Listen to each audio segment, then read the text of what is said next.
The year is 1962, and a man named Robert Townsend has just fired his entire advertising department. The company he recently took over hasn't been profitable in more than a decade, and if he expects to reverse its fortune, he needs a big idea. But he doesn't have a big budget. In desperation, he sends a short brief to a handful of creative directors from the hottest ad agencies in New York, asking a single impossible question. How do we get $5 million of advertising for $1 million?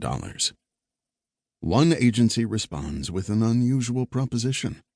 Bill Bernbach, founder of renowned ad giant Doyle Dane Bernbach, DDB, asks for 90 days to study the business and agrees to take the job on one condition.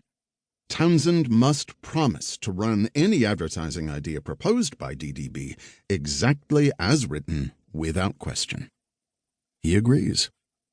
DDB starts by commissioning a series of focus groups, but the results are disheartening.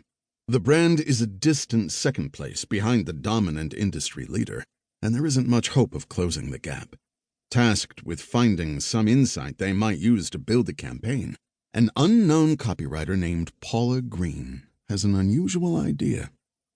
As a rare female copywriter during the notoriously male-dominated golden era of advertising, Green is already accustomed to bringing a different perspective to her work. Inspired by something she hears employees say during the focus groups, she writes a brutally honest new campaign tagline. Avis. We're only number 2. We try harder. Townsend is skeptical at first. Why would any brand spend money to advertise being second best, especially one struggling as badly as his?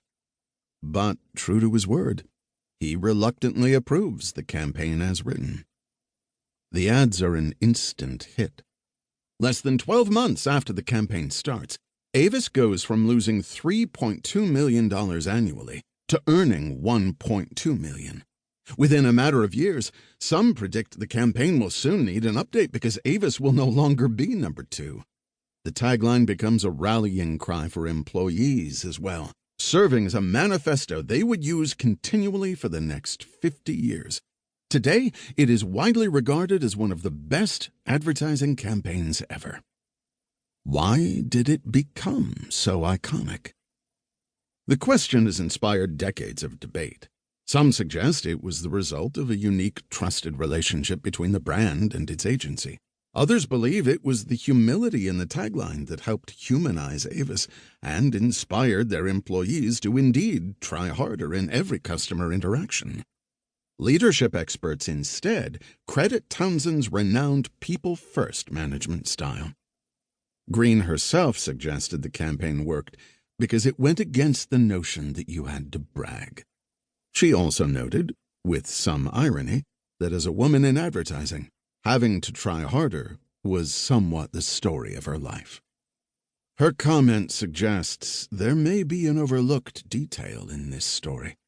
Of the dozens of people involved in focus groups, everyone failed to appreciate the significance of that one employee's comment about trying harder.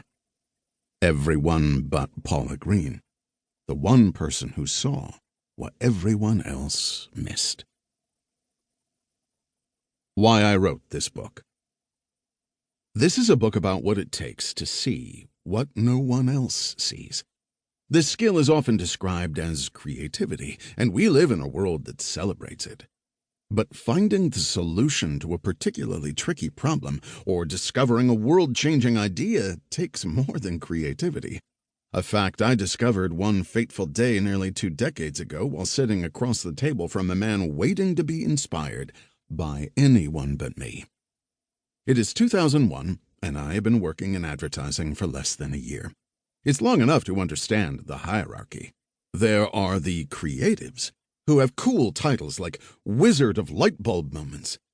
And there are the rest of us. I am not a creative.